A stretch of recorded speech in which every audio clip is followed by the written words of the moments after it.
Whew. Okay, so it's time to talk about the Quest again. And yeah, this thing, just want to reiterate, this thing's fantastic, it's phenomenal, it's a great piece of tech, I absolutely love this thing, and it sounds like I'm a freaking broken record because I kind of described the PSVR the exact same way not long ago. And in the same vein as that, that's because, well, this thing has been sadly replaced by its predecessor, the Quest 2. And this is seriously impressive. I absolutely love this thing. But I do need to point out, I mean, I just bought this goddamn thing. I mean, it hasn't been more than 6 months. This thing is brand new to me. And I'm already buying the freaking Quest 2.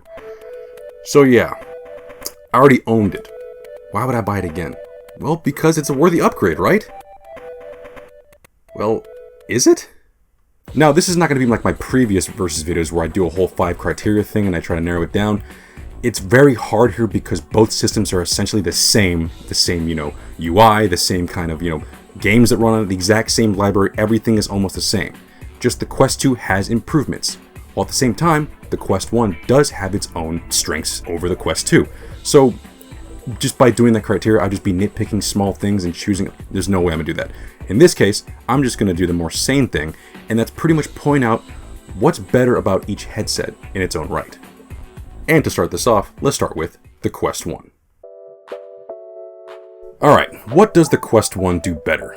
Well, better stock head strap. I mean, yeah, this thing is not that impressive. I mean, if you wear it right, it works well, but it's still very front heavy. It's still difficult. I mean, obviously you can see that I added a little counterweight here. With this counterweight, it is incredibly comfortable, but regardless, this is still leagues better than the Quest 2's stock head strap.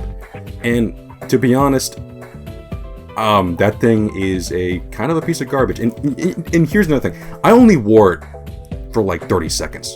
I had already bought the, Elite strap. I love this because it reminds me so much of like the PSVR head strap, and I absolutely adore that thing. But yeah, I tried it for like 30 seconds, and I went, nope. But granted, that is more money. So in the case of that, all you gotta do is add something as small as this, which literally was like $1 to me, and this becomes a freaking comfortable headset. Even without it, wearing it correctly, this thing still works, and this is easily better than the stock head strap. Next, full range IPD adjustment. Yes, one big thing about the Quest 2 is the fact that, we now have 3 presets to go by. And with the promise of software IPD adjustment in the future, that's all great and everything, but from the beginning, the Quest 1 had a full range IPD slider. And this works beautifully. This thing is literally a godsend, and it's literally a thing that's not as common as it should be in all VR headsets. For me, this is a perfect thing on the Quest 1, and it's a damn shame. I understand why they did it because it's cheaper, but this is one thing they should have kept on the new one.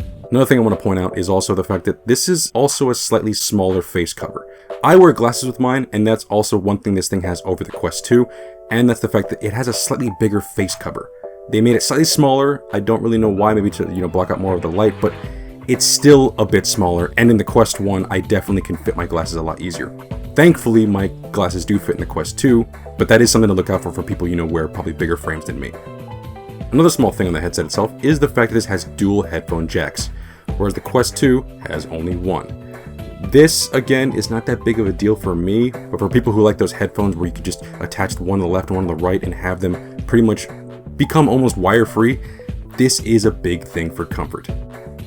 Now moving on, another thing, or in fact 2 things that come with the Quest are the controllers. And this is debatable, but if you're a person with smaller hands, you're gonna prefer the smaller controllers. And yes, the Quest 1 controllers are smaller than the Quest 2 controllers. They do feel, in my opinion, a little flimsier, but again, if you have smaller hands, these are far more comfortable. And that's pretty much it on the hardware side of the Quest 1, except for one glaring thing, but I'll get that in a bit. But yeah, another huge thing, and this thing is literally the biggest thing that some people see in the Quest 1, superiority.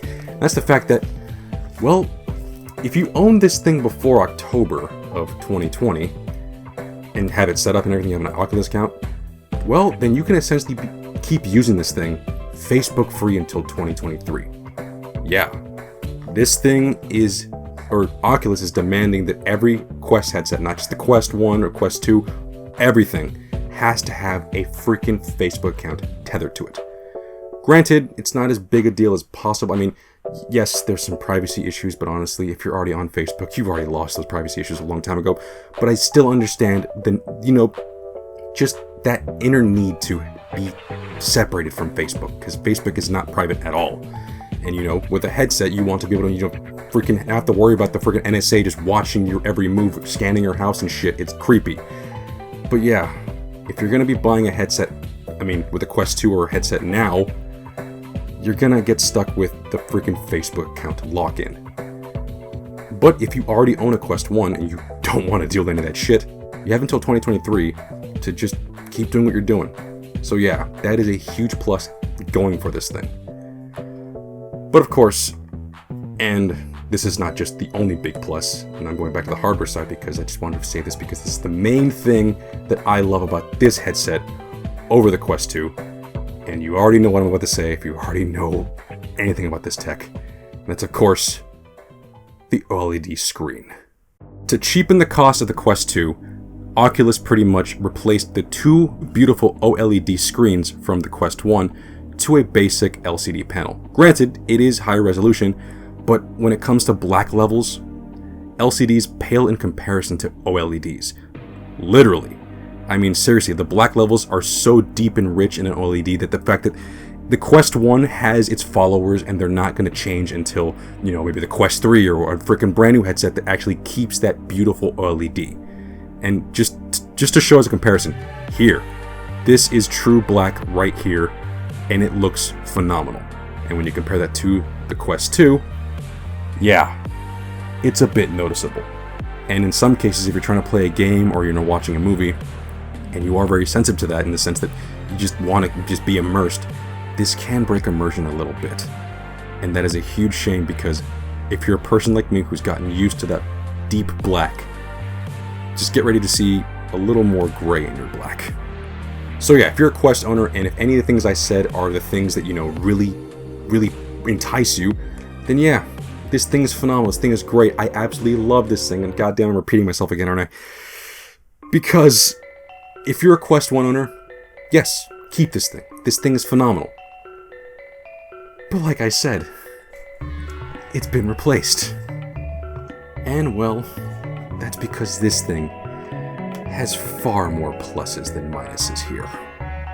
Well, what does the Oculus Quest 2 do better? Well, for starters, it's cheaper. Now, granted, yes, because the Quest 2 dropped, the Oculus Quest 1 just dropped in price significantly. But not so much granted, if you find Oculus Quest 1 for $100, do it. Yes. But they're usually going for about $200, $250 with a bunch of extra stuff, which is cool, but for just a little bit more, you get an upgraded version. And if you're a person in the case like who wants to have more memory, Quest 1 doesn't cut it, because the Quest 2 has an option for a 64 gig and a whopping 256 gig at only $100 more than $300 at the freaking base price of the 64 gig. That's incredible. And for freaking, yes, I would love for the Oculus Quest to, in the future just support, upgradable memory.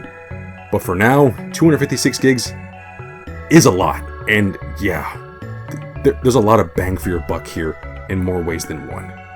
Next big plus is the fact that it's lighter. And for people whose main issue with the first Quest was the fact that it was front heavy, my god, this thing is severely fixed here. And not just because of, the freaking Elite strap, which is obviously another huge thing. There's an official freaking way to upgrade this thing. And this is debatably better than the, deluxe audio strap. Now, I get it, people would prefer the audio strap for, the freaking, great clarity of audio. But for me, because this reminds me so much of the PSVR head strap, this is my preferred way of using it. But again, you do have to pay extra for this head strap. But once again, the headset itself is cheaper, so it balances out. No pun intended. Now moving on to the hardware side, we gotta talk about the screens again. And yes, I'll just reiterate, I absolutely adore the OLED screen here. But a huge issue with that is the fact that on the Quest 1, there was a pretty noticeable screen door effect. And well, that's essentially gone on the Quest 2. It is virtually invisible. And that is a huge plus towards the side of the Quest 2. Add on the fact that, yes, while this is an LCD, it has a higher refresh rate at 90 Hz and a higher resolution. So, yeah, the clarity here is astronomically better than the Quest 1. And that is a huge draw to a VR headset because, I mean, the main purpose of it is to have it strapped to your face with your eyes looking at the screen. So, the better the clarity, well, the better the product, to be honest. But besides the screen, the Quest 2 also sports, well, higher horsepower than the Quest 1 under the hood. And well, while the Quest 1 had a Qualcomm Snapdragon 835 alongside of 4GB of RAM, the Quest 2 annihilates that with the brand new Snapdragon XR2 chip and 6GB of RAM. So not only does that, give us a faster UI and, shorter load times, but developers are already, jumping on this. Brand new games or past games are already, being upgraded. In the same sense as the PS4 and the PS4 Pro, they're brand new versions of the same game. So if you already own a game on Quest 1, you own it on Quest 2 essentially already, and you're going to have the better version. If you really want to see which one performs better, the clear answer here is the Quest 2. Which leads me to the other two things that benefit from this, and that's the controllers.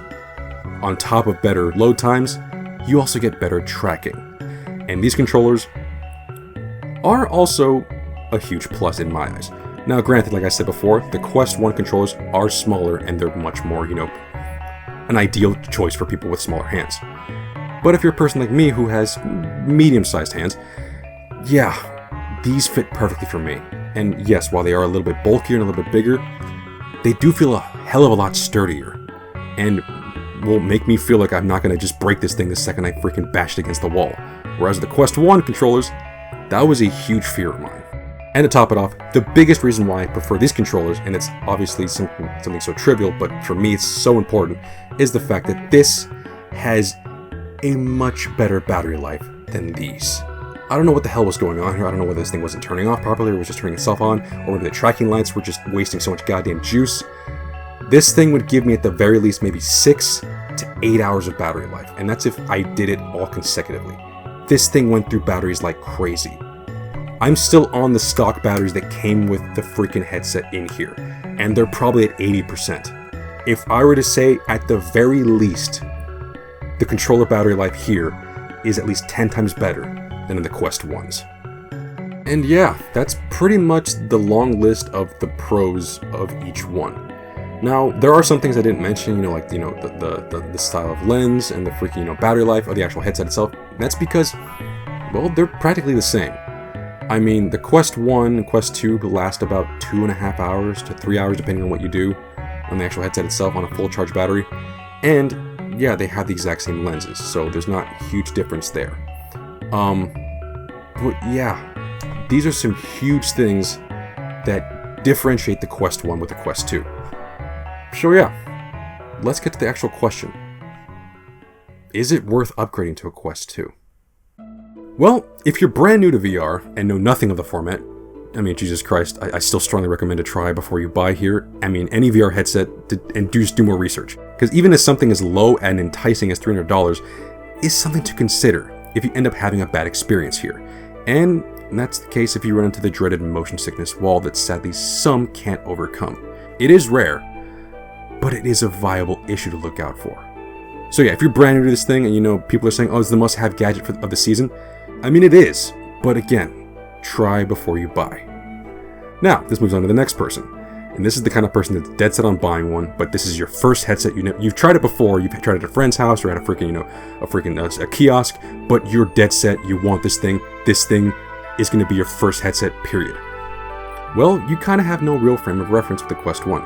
So I 100% recommend the Quest 2 over other headsets. It is amazing in every regard, and it's still to this day the most versatile headset, period. I'm not saying it's the end-all be-all best. That may very well go to the freaking HP Reverb G2. But putting everything into account, not just the higher specs, the Quest 2 is better. I mean, for the price and just the versatility, this thing is amazing. It's cheap, standalone, far above average specs, and able to do wireless PC VR. Those are some huge main selling points there. I cannot recommend the Quest 2 more than enough, because not only can you just dabble with standalone, but just if you want PC VR, you got it already. This thing is so versatile. But what about if you already own a Quest 1? And here's, well, probably the big thing that people came to this video for. Should you upgrade? Now here is where it gets a bit more divisive. If you mainly use the Quest 1 as a standalone headset, it kind of really depends on you. If you're loving your Quest 1 and don't have any extra money to blow, well, maybe not. I mean, screen-wise and for how impressive the headset is, you still don't really have to go out and buy the Quest 2 straight away. The biggest pluses for the Quest 2 in this regard is virtually no screen door effect, faster UI, and a little more detail in some games. The jump from 72Hz to 90Hz is noticeable. I prefer it, yes. But it's not a huge deal breaker in my eyes. I mean, the biggest things you lose in the Quest 1 is the full range IPD adjustment and the OLED screens. I mean, seriously, my love for the OLED screens is unfathomable. I mean, just the deep, rich black levels, just that overall beautiful darkness is just so well implemented here, and it's so damn good. But even having said that, whereas other people have complained, like, over and over again, like, oh, the Quest 2 is horrible for that reason, this is not that bad, in the sense that, I mean, as long as again, it depends on the game, and also depends if you know how to, adjust the brightness in this thing, but the black levels here are not bad as people say, and in fact, after, adjusting it a little bit, they're damn impressive. But, again, no matter how impressive this thing is for the black levels, I just gotta say it. If you're really just that hooked on the damn black levels of the freaking OLED screen, and I just have to keep reiterating it, you don't have to upgrade just yet. But again, that's only if you're just, using this solely as a standalone headset. But what about people like me, who bought the 64GB version because, you were mainly going to use it for PC VR? And in that case, hell yes. Without a doubt, if you're going to use this as a PC VR headset mainly, yes, this is worth the upgrade. Especially if you already have your Q1 already set up for wireless virtual desktop gaming. Ever since the Quest 1, I have not wanted to go back to wires, and while the biggest issue with Q1 was latency and frames dropping, Quest 2's new processor is incredible in that capacity. Latency is practically cut in half, and dropped frames are a thing of the past. Yes, they do still happen, but nowhere near as often as it was in the Quest 1. I mean, holy shit, the upgrade here for mainly a thing that's not even 100% supported by Oculus itself and it's funny that way, because what was Oculus Link, it's still good and it's out of beta. For some odd reason, this thing runs still so much better in virtual desktop. And in this case, I cannot recommend getting the Quest 2 over the Quest 1 enough. That XR2 pushes it over the edge, and the fact that it supports Wi-Fi 6 makes this an essential for anyone who wants full-on wireless PC VR gameplay. It is an extremely worthy upgrade in that regard.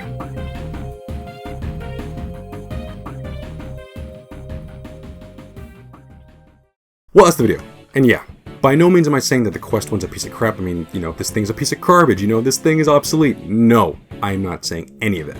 All I'm saying is the Quest 2 is better. But if you're still interested in buying the Quest 1, by all means do it right now, because since this thing came out, this thing has plummeted in price, and people are just throwing these things out because they want to upgrade to this thing. So yeah, someone else's gain is also your gain. So right now, the Quest, whichever way you slice it, Quest 1 or Quest 2, is a worthy headset. Especially the price, holy shit. But yeah, I just want to focus on the Quest 2 a little bit more, and also the VR industry. This thing is a transitioning period. I mean, I've said before in my old video about the PSVR, or my review for the PSVR, holy crap. But yeah, VR is a gimmick. But so was video games, and TV, and moving pictures, and freaking everything starts off as a gimmick. There's gonna be naysayers saying, oh, they won't catch on. But I mean, 5 years ago, the best thing we had was, dev kits and shitty phone VR. But, at the very least, that got us to dip our toe in the freaking pool that is VR. And now, We have headsets that are being labeled the hot ticket item of the freaking season, like the best thing you should buy. No longer people saying, what's VR? It's more like, should I buy VR? Do you have VR? What games are in VR? Like, people are actually interested. They're asking questions. And everyone and their mother and their grandmother and their freaking kids are just buying these things in droves because, whereas me, I own multiple headsets, but that's because I'm a freaking crazy VR gamer. But nowadays, these things are just everywhere in freaking homes. Multiple headsets for everyone. This thing is great. This is the starting freaking gun of just something much bigger and better. The industry is growing, and thankfully, one of the best headsets that have come out in recent years is at the forefront. And that's great to hear, because this thing is phenomenal.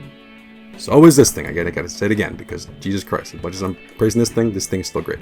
But yeah, VR is now becoming part of the norm.